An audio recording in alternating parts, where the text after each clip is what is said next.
영국에서 공부할 때 한국을 잠깐 방문한 적이 있습니다. 한국을 방문해서 모처럼 얻은 기회에 주일날 어떤 교회를 방문할까, 목사들에게는 평상시에 있지 않는 기회이기 때문에 잠시 고민을 하고 방문했던 한 개척교회가 있었습니다. 저희 교회가 선교하는 한국의 우리 국경선 평화학교의 정지성 목사님과 둘이 방문을 했습니다. 그 교회가 분당에 있는 개척교회인데 학교 강당을 빌려서, 지금도 학교 강당을 빌려서 예배를 드리는데, 당시에는 조그만한 중강의실 정도 되는, 극장식 중강의실 정도 되는 그 사이즈의 공간을 빌려서 예배를 드렸습니다. 100명 좀 넘게 모였습니다. 예배가 마쳐지고 제가 옆에 있는 목사님, 정 목사님에게, 목사님, 이 교회 앞으로 한국 교회를 대표하겠는데요, 지나가는 이야기로 가볍게 툭 던졌던 기억이 있습니다. 근데 그분이 지금 섬기는 그 개척교회가 지금 한국 교회에 많은 선한 영향을 미치고 있는 분당 우리 교회의 이찬수 목사님이 섬기는 교회입니다. 지금이야 뭐 몇만 명이 모이고 그 숫자에 상관없이 젊은 목회자에게 아주 건강한 영향을 많이 주고 있는 교회입니다. 오늘은 그 말씀을 하려고 하는 건 아니고 그분의 아버지입니다. 그분의 아버지가 목사님이었습니다. 작은 교회를 섬겼던 목사님이었는데 그 아버지가 젊은 나이에 40일 금식 기도를 했습니다. 40일 동안 아무것도 먹지 않고 뭐 어떤 절박한 이유가 있었는지는 그 사연은 제가 알지는 못하겠지만 40일 동안 금식하면서 기도드렸습니다. 그런데 그 40일 금식 기도가 끝난 직후에 그만 이 목사님이 돌아가시고 말았습니다. 40일 금식 기도를 하면 보통 우리가 신령한 능력을 받든지 아니면 찬란한 영광의 빛이 나타나든지 뭔가 새로운 전기가 마련되든지 그런 스토리가 이어져야 되는 것이 우리가 예측 가능한 이야기인데, 40일 금식 기도를 한 직후에 그 젊은 목사님이 그만 세상을 떠나고 말았습니다. 그 광경을 옆에서 이제 그 아들이었던 이찬수 목사님 봤겠죠. 이것을 어떻게 설명해야 되는가? 이걸 어떻게 받아들여야 되는가?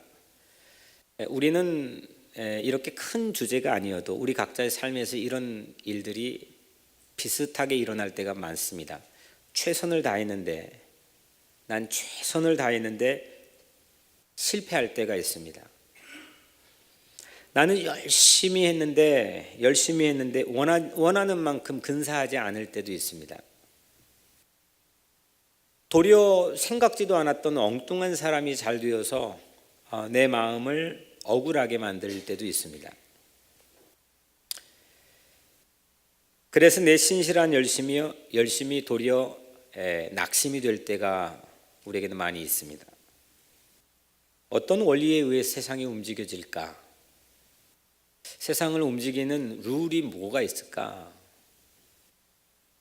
한국에서는 국민의 기본 주권, 헌법에 명시된 주권에 의해서 국가가 운영되지 않았다는 것 때문에 작년에 전 국민이 소란스러웠던 적이 있습니다. 결국 그 관심입니다. 세상을 움직이는 원리는 무언가?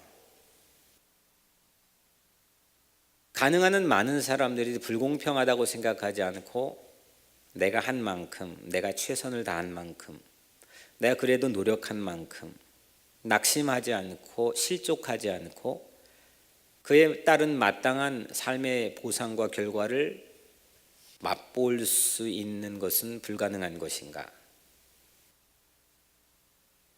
그래서 우리는 억울할 때가 있습니다. 많죠. 살면서 억울할 때가 너무 많이 있습니다.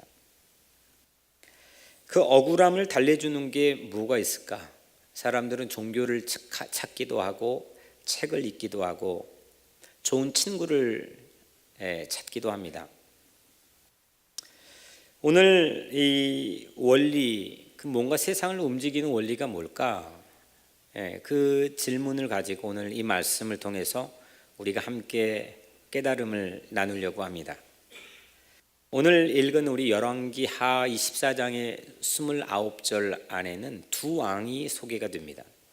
제가 봐도, 전문가인 제가 봐도 이게 무슨 얘기인지 한 번 읽고는 언뜻 탁 하고 들어오지 않을 정도로 복잡한 히브리식, 이스라엘식 이름과 지명이 계속 왔다 갔다 반복하며 되어 있습니다. 이게 어떤 얘기인지를 언뜻 받아들이기가 매우 쉽지 않는 스토리 구성입니다. 여튼 이거를 딱 하나로 요약하면 두 왕에 대한 소개입니다. 이스라엘은 분단이 되었습니다. 남쪽을 유다라고 하고 북쪽을 북이스라엘이라고 불렀죠. 오늘 소개된 왕은 남쪽의 아마샤라고 하는 왕이고 북쪽의 여로보암 2세라고 하는 왕입니다. 이 두 왕을 오늘 소개를 우리에게 해주고 있습니다. 둘은 모두 다 통치 기간이 제법 상당히 긴 편이었습니다. 남쪽의 아마샤 왕은 29년을 통치했고 북쪽의 여로보암 2세는 41년을 통치했습니다. 이 둘은 제법 영토를 늘리는 영토 확장에도 성공한 편이었습니다. 70년 후에 이로부터 그때 당시의 시간으로부터 70년 후에 북쪽의 이스라엘은 망합니다. 사라집니다. 국가가 패망을 합니다. 70년 후에 나라가 망하니까 이제 곳곳에서 그런 사인이 감지가 되지 않겠습니까? 그런 사인들이 계속 더 기하급수적으로 감지되는 때에 이 여로보암 2세가 통치했던 상황입니다. 남쪽 유다도 200년 후에 망합니다. 그 패망을 알리는 신호가 아직 확연하진 않지만 그래도 곳곳에 성경을 통해서 감지가 되는 시기였습니다. 그럼에도 불구하고 이 두 왕 시대에는 그래도 이례적으로 부흥했던 시기입니다.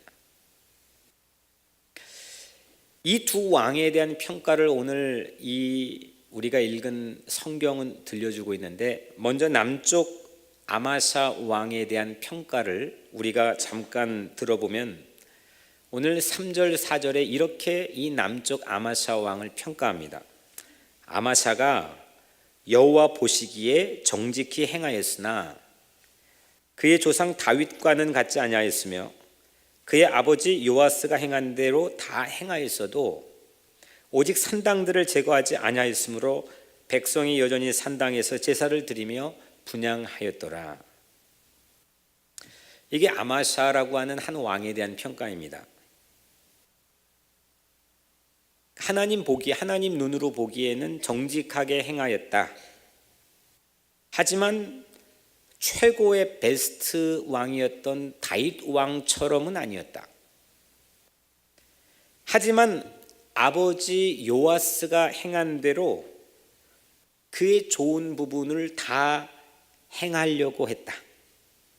단 하나, 오직 지역에 있는 로컬 산당들을 제거하지 않았다.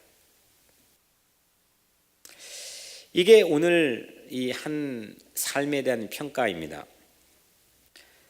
아마샤는 아주 엑설런트한 레벨인 다윗 왕 같은 수준은 아니었지만 제법 그래도 하나님께서 원하시는 모습으로 살았다. 이게 하나님 눈으로 본 평가의 내용입니다. 단 하나, 딱 하나, 산당들을 제거하지 못했다는 겁니다. 최고는 아니어도 낙제는 아니다, 준수하다, 봐줄만하다. 우리는 오늘 이 말씀을 여러 각도를 통해서 바라볼 수 있는데, 오늘 이 말씀을 통해서 오늘 여러분들에게 들려주시고자 하는 하나님의 하트는 우리 각자의 삶에서도 제거되지 못한 산당들이 있을지도 모르겠고, 우리의 이상은 다윗인데 거기엔 턱없이 못 미치는 그런 수준일지도 모르겠고, 하지만 여하튼 하나님 보시기에 수고했다, 괜찮다, 잘했다, 여기까지 오느라 고생했다, 이런 마음이 오늘 이 말씀 가운데서 우리에게 들려지기를 원하시는 것 같습니다. 아버지가 행한 대로, 아버지 요아스 왕이 행한 대로 그거를 좋은 부분들을 다 행하려고 수고하고 노력을 하면서 애를 썼지 않았습니까? 딱 산당 하나만을 제거하지 않았는데 그 제거를 못할 때 마주치는 저항 세력이 있지 않았겠습니까? 그 저항 세력 때문에 제거되지 못한 이 로컬 산당들을 앞에 두고 또 아마샤 왕이 좌절감이 얼마나 컸겠습니까? 우리가 다 그냥 지우고 우리가 아마샤를 아주 두둔하기 위한 작정을 가지고 이걸 읽었을 때 이렇게 해석할 수도 있겠지만, 오늘 하나님께서 우리에게 아마샤라는 왕에 대한 평가를 하나님 눈으로 볼 때 이런 톤과 색깔로 우리에게 들려주고 있다는 겁니다. 6절에도 하나님께서 왕을 죽인 자의 자녀들은 죽이지 아니하였으나 이는 모세 율법책에 기록된 대로 함이라. 곧 여호와께서 명령하여 이르시기를 자녀로 말미암아 아버지를 죽이지 말 것이고 아버지로 말미암아 자녀를 죽이지 말 것이라. 다시 말하면 아버지가 잘못했다고 그 자식 죽이지 말고 자식 때문에 아버지에게 피해를 입히지 말라. 연좌죄를 폐지하라, 이겁니다. 우리나라 역사에서도 연좌제라고 하는 이 사슬 때문에 많은 고통이 역사 가운데 있었지만 당시에는 보편적인 현상이었습니다. 그런데 하나님의 모세의 율법책에 기록된 바에 의하면 이거는 부당한 것이었다는 겁니다.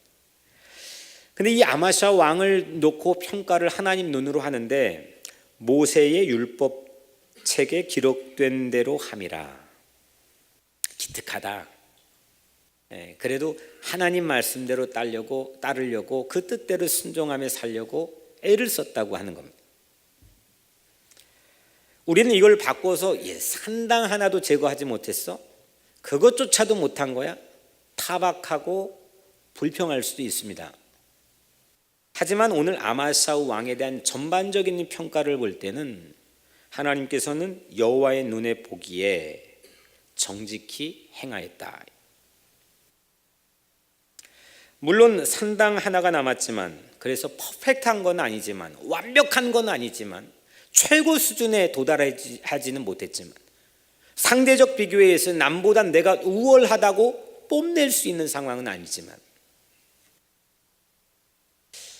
보다 더 우리에게는 우리가 같이 살아가는 삶의 냄새가 친근하게 느껴지는 그런 하나님의 평가가 아닐까 생각합니다. 반면에 북이스라엘의 여로보암 2세 이야기입니다. 이 왕에 대한 역사평가는 완전 판이하게 다릅니다. 오늘 24절에 여호와 보시기에 악을 행하여 이스라엘에게 범죄하게 한 느바세 아들 여로보암의 모든 죄에서 떠나지 아니하였도다. 이 느바세 아들 여로보암은 동명이인이긴 하지만 다른 사람입니다. 한참 선대로 올라가서 그 자기의 북쪽 이스라엘 초대 왕 1대 왕이 여로보암 1세입니다. 성경은 이 여로보암 1세가 자기만 악을 범하고 망한 게 아니고 전 백성 10지파가 모여있는 이 북이스라엘 전체 백성들을 전부 범죄하게 했다, 이렇게 평가합니다. 오늘에서도 여호와 보시기에 악을 행하여 이스라엘에게 범죄하게 한 느바세 아들 여로보암의 모든 죄에서 떠나지 아니했다. 나만 죄 지은 게 아니라 모든 공동체를 죄로 전염시킨 그 여로보암 선대 1대 왕과 판박이다. 이런 평가를 받고 있습니다. 한 걸음도 거기 그 죄에서 벗어나지 않았다. 다시 말하면 여로보암 2세는 완전히 악했다 이겁니다.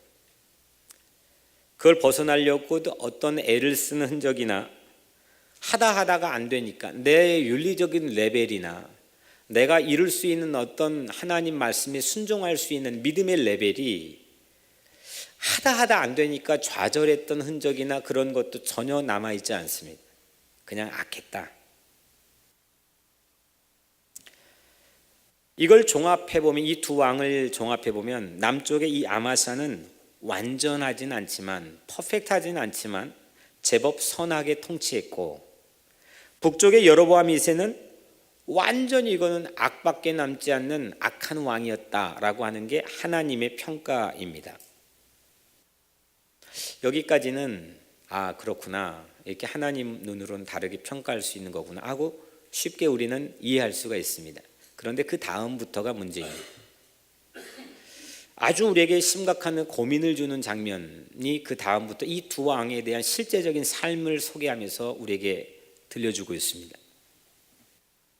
제법 선하게 살았던 아마샤는 오늘 14장에서 전부 다 실패하는 사례만 소개합니다. 처음부터 끝까지 악하게 살았던 여로보암 2세는 대부분 성공한 사례를 소개하고 있습니다. 이게 뭐지? 왜 이럴 수 있는 거지? 이런 질문을 가져보게 됩니다. 먼저 이 아마샤는 북이스라엘과 싸워서 대패했습니다.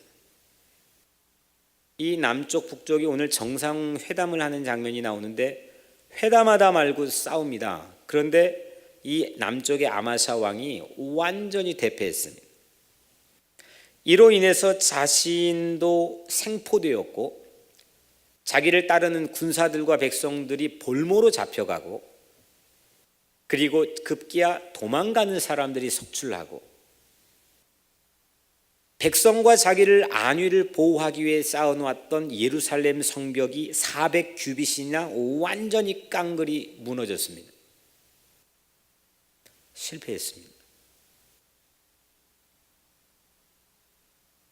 반면에 여로보암 2세를 우리가 한번 보면 25절에 여로보암이 이스라엘 영토를 회복하되 하맛 어귀에서부터 아라바 바다까지 하였으니,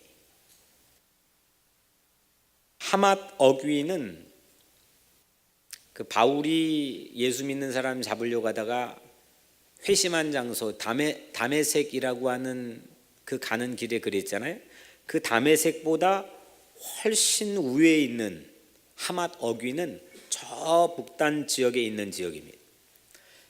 그리고 아라바는 아라비아 바다인데 이거는 저 40년 동안 광야 생활했던 시나이 반도, 홍해가 있는 그 밑쪽 지역까지를 포괄하는 엄청난 영토입니다. 이스라엘 백성들이 유래를 찾아보기 힘들 정도로 딱 솔로몬 시대를 제외하고는 이렇게 영토 확장을 해본 적이 거의 전무합니다. 최남단과 최북단의 영토의 선이 비약적으로 늘어난 때가 바로 여로보암 2세입니다. 왕이 할 수 있는 최대 치적 중에 하나가 외교를 잘하고 백성들 잘 먹고 잘 살게 하고, 그리고 영토를 확장할 수 있다면 최대는 확장하는 것, 이게 왕정시대 왕이 최고로 치적을 남길 수 있는 요건 아니겠습니까? 이 여로보암 2세가 그런 왕이었습니다. 41년 통치 기간 동안 엄청나게 영토가 확장되었습니다. 성공했습니다. 그런데 성경의 평가 기준은 영토 확장이나 통치 기간이 전부가 아니었습니다. 그냥 막무가내로 그는 악했다. 가장 심각한 악한 왕 중에 하나였던 여로보암 1세와 판박이다.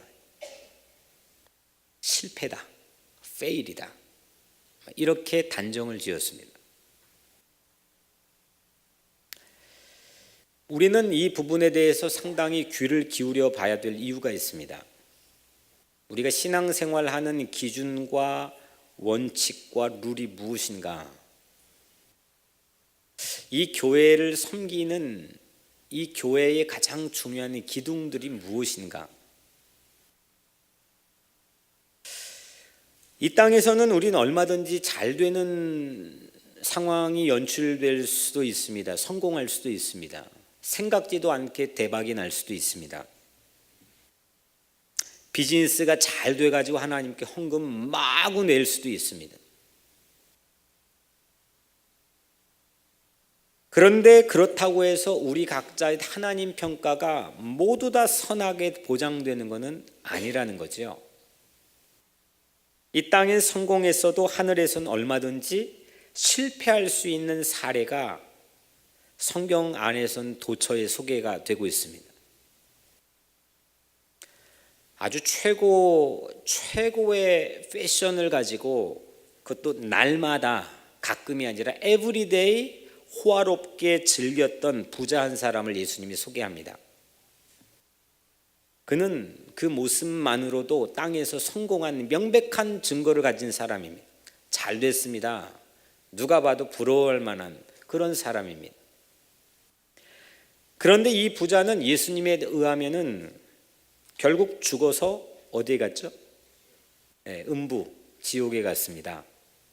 이 지옥에 가서 괴로워하는 장면을 예수님이 묘사를 해서 보여주는데 정말 끔찍한 괴로움을 당합니다. 너무너무 뜨겁고 너무 갈증이 나서 내 혀를 손가락에 나사로의 손가락에 찍어 내 혀를 서늘하게 해달라는 표현을 합니다. 그것조차도 물론 거절을 당하지만요. 반면에 나사로라고 하는 이름을 가진 사람을 우리는 알고 있습니다. 이 사람은 거지였습니다. 남루한 차림의 헌데투성이, 그리고 바로 그 부자의 대문 밖에 살았습니다. 버려진 사람입니다.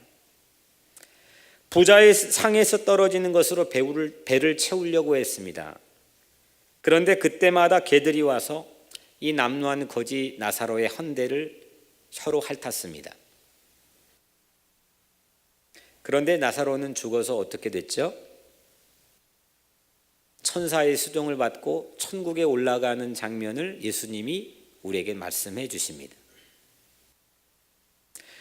그 장면 가운데 있는 예수님 말씀 중에 누가복음 16장 25절에 아브라함이 이르되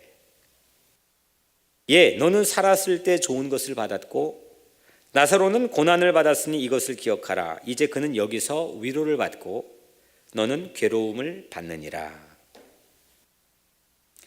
나사로는 위로를 받았습니다. 위로를 받은 사람, 어디에서 위로를 받느냐? 그 위로가 어느 정도의 기한에 걸쳐져 있느냐? 그 위로의 내용은 무엇이냐?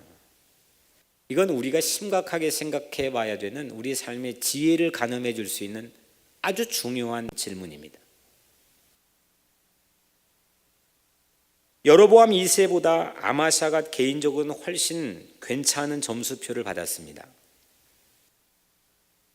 하지만 우리들도 아마샤처럼 대패할 때가 있습니다. 볼모로 잡힐 때가 있습니다. 그리고 내가 안심하겠다 쌓아놓은 성이 회파되고 무너질 때도 있습니다. 아니 아예 내 자신이 생포가 되어 있을 때도 있습니다. 그런 경우 우리 민자들이 있잖아요.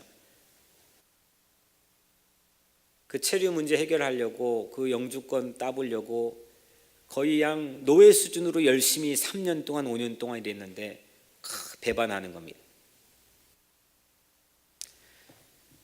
경제와 체류뿐만 아니라 우리 각자의 삶에서 자식 문제로 여러 가지 삶의 문제로 우리 자신이 내가 생포가 되어 있는 시간들이 있습니다. 이유를 알 수 없는 그런 삶에 좌절되는 상황들이 우리 삶에 있습니다. 나사로처럼 버려질 때가 있고 여전히 환경이 최악일 때도 있습니다. 그런데 성경은 오늘 우리 모두를 위로합니다. 지금 모습만으로도 우리를 괜찮다 봐주십니다.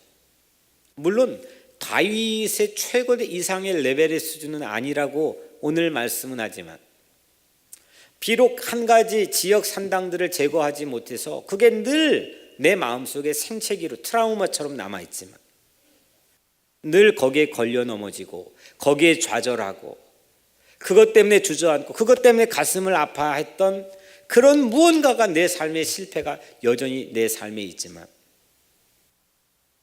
우리 주님은 오늘 아마샤 이 왕의 평가를 통해서도, 또 거지 나사로의 삶을 통해서도 오늘 여러분들이 각자의 삶을 격려하고 위로하기를 원하시는 걸 여러분들 믿으시길 바랍니다. 그렇다면 여로보암 2세의 역할이 뭘까? 이렇게 악한 왕이 잘 됐어요. 왜 저 악한 왕은 대박이 나고 성공 날까? 하나님께서 그를 통해서 하고자 하는 그의 삶의 역할이 뭐냐? 이건 참 우리가 대답하기가 어려운 질문들입니다. 아마 예수님을 믿음으로 영접하지 않는 많은 사람들 가운데 이 문제를 해결하지 못하는 경우들이 다반사로 알고 있습니다.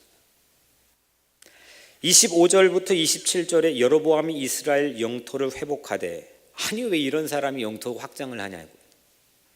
하맛 어귀에서부터 아라바 바다까지 하였으니 이것은 이렇게 된 거는 여호와께서 이스라엘의 고난이 심하여 매인자도 없고 노인자도 없고 이스라엘을 도울 자도 없음을 보셨고, 여호와께서 또 이스라엘의 이름을 천하에서 없이 하겠다고도 아니하셨으므로 요아스의 아들 여로보암의 손으로 구원하심이었더라.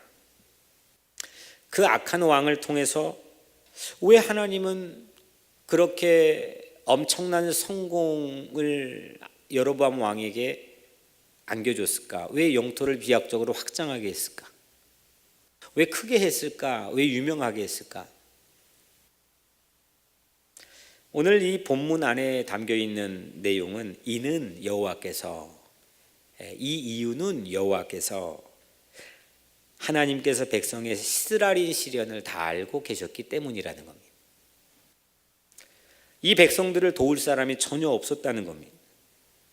고난이 심하여 매인자도 없고 노인자도 없고 이스라엘을 도울 자도 없음을 보셨고, 그 왕 밑에, 그 폭정 밑에 살아가는 백성들의 기 엄혹한 현실들을 하나님은 그냥 레위인이나 제사장처럼 무심히 지나치지 않고 그걸 다 보고 알고 계셨다는 겁니다.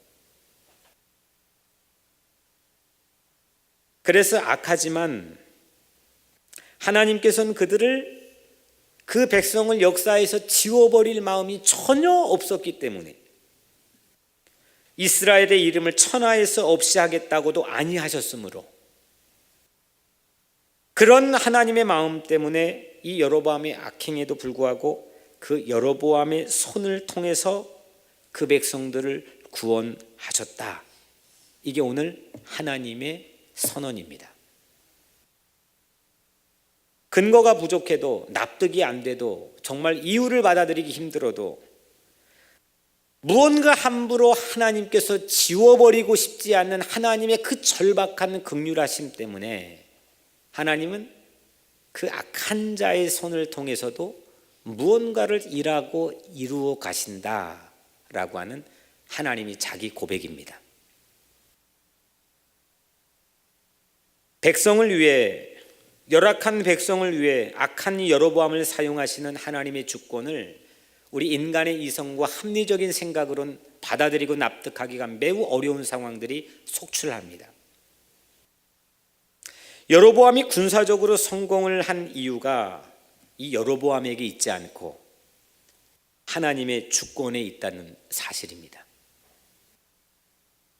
억울하고 불공평해 보인 나에게 생각하지도 못했던 하나님의 긍휼이 펼쳐지는 상황들이 오늘 이 말씀을 통해 유추해 생각해 볼 수가 있습니다.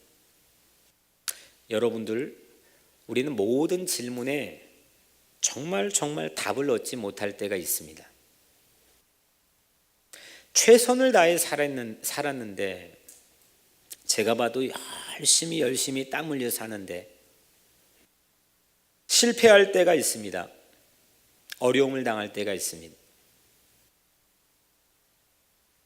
그리고 실패해야 된다는 사람이, 저 사람은 실패해야 되는데, 넘어져야 되는데, 안 돼야 되는데, 그게 공공의 이익일 텐데, 그런데 성공하는 것을 우린 옆에서 지켜봐야 될 때도 있습니다. 40일을 금식했는데 이유야 그게 어떤 상황이었던 간에 여튼 40일을 뭔가 절박한 이유 때문에 목숨을 내걸고 하나님께 기도한 건데, 그 죽는 것을 곁에서 지켜봐였던 목사 아들, 그 목사 아들이 있었습니다. 그런데 하나님께서는 그 절박한 아버지의 심정을 본 그 아들을 통해서 지금 절박한 한국교회를 향해서 하나님의 심정을 쏟아내고 대표하게 되었습니다.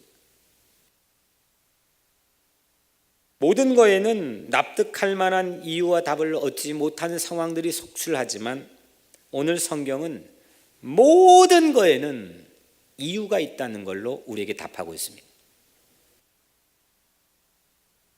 이것이 납득이 되지 않는 터널을 지날 때에도 모든 거에는 이유가 있다. 모든 것이 합력하여 선을 이룬다. In all things God works for the good. 모든 것, 부분적인 게 아니고 모든 것 안에서 하나님은 멈추지 않고 일하신다.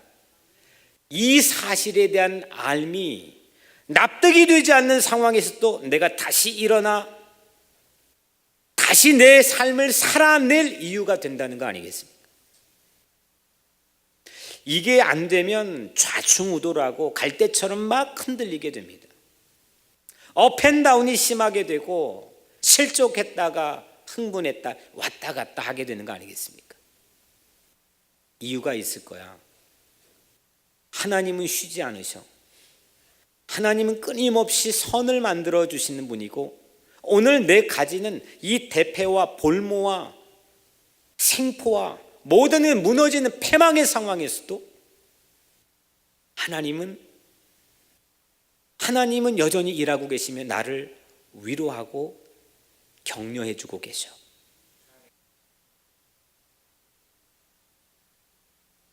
이 믿음이 연약한 자들이 가질 수 있는 가장 큰 소망 아니겠습니까? 어려울 때 그래도 이것까지 했는데 우리는 그렇게 납득되지 않는 상황에서 뭔가를 모면하기 위한 방편으로 대부분 사람들이 이런 방법을 씁니다. 내가 그래도 이거 다 안 됐는데 그래도 이 부분은 내가 했잖아. 내가 이렇게 성취했잖아. 여기까지는 그래도 내가 넘겼잖아. 근데 그거 가지고는 잠시 찰나의 위로를 받을 뿐이지 그게 절대로 무한정 유통기한을 갖는 우리에게 위로를 주지는 못한다는 건 우리 잘 알고 있지 않습니까? 순간 내 마음속에 포만감으로 나를 채워줄 뿐이지 내가 한 성취, 진짜 이렇게 싸그리 망해버린 나는 다 안 돼, 난 왜 이런지 몰라, 근데 이건 남아있잖아.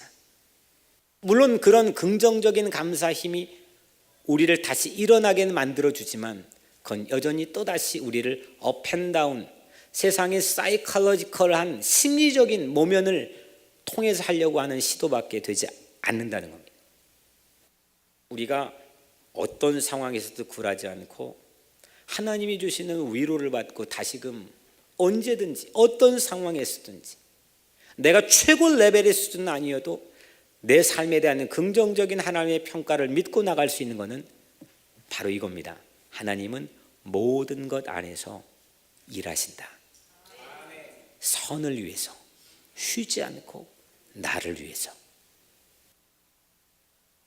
이게 가장 우리 신앙 믿음, 을을 위하여 핍박을 받을 때에도 포기하지 않고 앞을 향하여 나갈 수 있는 그 행진의 가장 중요한 베이스가 되지 않겠습니까?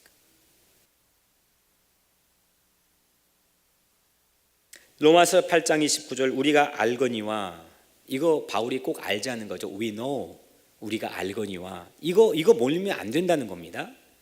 우리가 알거니와 하나님을 사랑하는 자, 곧 그 뜻대로 부르심을 입은 자들에게는 모든 것이 합력하여 뭐요? 선을 이루신다. 이거 꼭 알자는 겁니다. 이걸 잊어버리는 순간 우리는 답을 못해서, 납득이 안 돼서, 이해가 안 돼서 엉망진창의 심리가 된다는 거죠. 하나님을 사랑하는 사람, 내가 최고의 레벨은 아니어도, 엑셀런트는 아니어도, 아직도 제거하지 못한 연약함이 있을지라도, 심지어 이쪽 저쪽 구멍이 나고 실패하고 볼모로 잡히고 생포가 되고 내 삶을 어떻게 해석해야 될지는 모르는 상황일지라도 그 실패를 실패 액면가로 해석하지 않고 내 삶의 모든 것 안에서 선을 일구어 일하시는 이 하나님의 역사를 바라볼 수 있는 여러분들이 되시기를 주님의 이름으로 간절히 축원합니다. 오늘 14장에서 열왕기 역사가는 이 역사가 히스토리언은 아마샤의 패배 그리고 여로보암의 성공을 대비시켜 줍니다. 아마샤는 싸그리 패배했고 실패, 페일했고 여로보암은 이 땅에서 완전히 성공했습니다. 그런데 괜찮아 보이는, 그 정도면 준수한데, 낙제가 아닌데, 그렇게 괜찮아 보이는 아마샤에게 뜻밖의 이런 패배, 그 안에서는 하나님이 전혀 언급이 안 되었습니다. 반면에 썩어 빠진 구제불능인, 조금 망해야 되는데, 이런 여로보암 안에서의 뜻밖의 성공 안에서는 하나님의 간섭이 소개가 되고 있습니다. 이게 뭔가? 27절에 여호와께서 여로보암의 손으로 구원하심이었더라. 왜 여로보암의 손으로 하나님께서 개입이 되어 구원하시나? 내가 연약할 때 나를 위로해 주시고 나를 붙잡아 주시고 그래 괜찮아 거기까지 오느라 너무너무 애썼어 라고 토닥토닥 해주는 그 첫 번째 하나님의 모습은 그래도 우리가 이해가 가는데 이건 뭔가?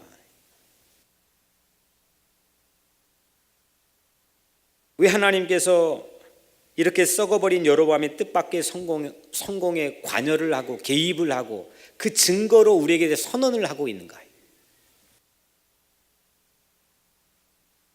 그런데 결국 이 모든 역사에 하나님의 주권이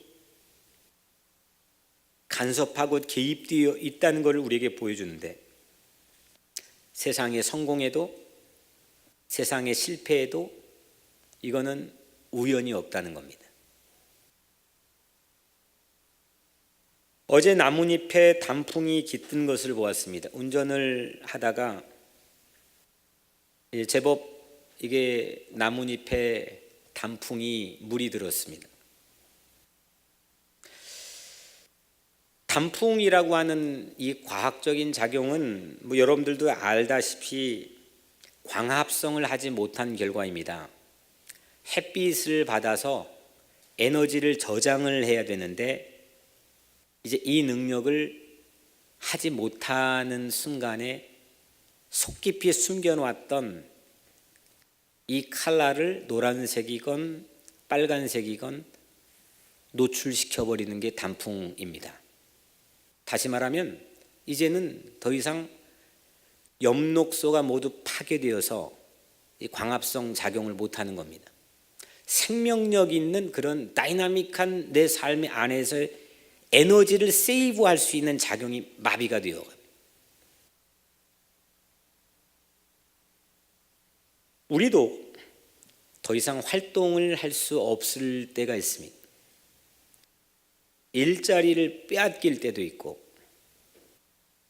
내 안에 동기부여를 상실할 때가 있고 내가 건강을 잃어버려 내가 나이가 들어 내가 힘을 상실해서 내가 배신을 당해서 수없는 여러 가지 우리 각자의 삶의 요인으로 인해서 내 안에 엽록소가 파괴되고 에너지를 저장할 힘을 잃어버릴 때가 있습니다.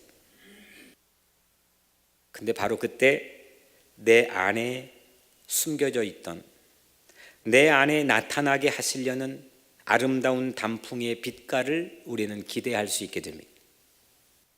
오늘 여러분들이 각자의 삶에서 그 빛깔이 나타나게 되기를 주의 이름으로 축원합니다. 그 단풍이 저를 위로하는 것 같았고, 오늘 여러분들이 각자의 모든 삶을 이 두 가지 왕의 이 단풍 색깔을 통해서 나타나는 컬러가 오늘 여러분들의 삶을 위로하기를 주의 이름으로 축원합니다. 봄, 여름 얼마나 최선을 다했습니까? 그런데 그렇게 지나왔던 나뭇잎 같은 우리 인생이 가을의 계절을 맞이할 때 이제 모든 광합성 작용이 멈춰버릴 때, 그때 찬연하게 뿜어내는 단풍의 컬러를 우리는 알고 있지 않습니까? 겸허하게 하나님의 주권만을 찬양하는, 그게 여로보암 2세 왕의 손을 통해서 하시는 일일 듯, 그 백성들을 위로하고 긍휼하고 살리고 구원의 통로를 만들기 위해서 하나님의 그 긍휼하심이 그 악한 여로보암 2세 왕을 통해서 이루어지는 일이건, 아니면 나는 번번이 실패하고 상처나고 구멍이 송송 뚫려 있는 그런 폐잔병의 모습으로 서 있는 삶 안에 비춰지는 그 하나님의 위로하심의 컬러이든, 오늘 여러분들이 각자의 삶을 통해서 그 찬연한 하나님이 단풍의 컬러가 나타내는 그런 계절이 되기를 주님의 이름으로 축원합니다.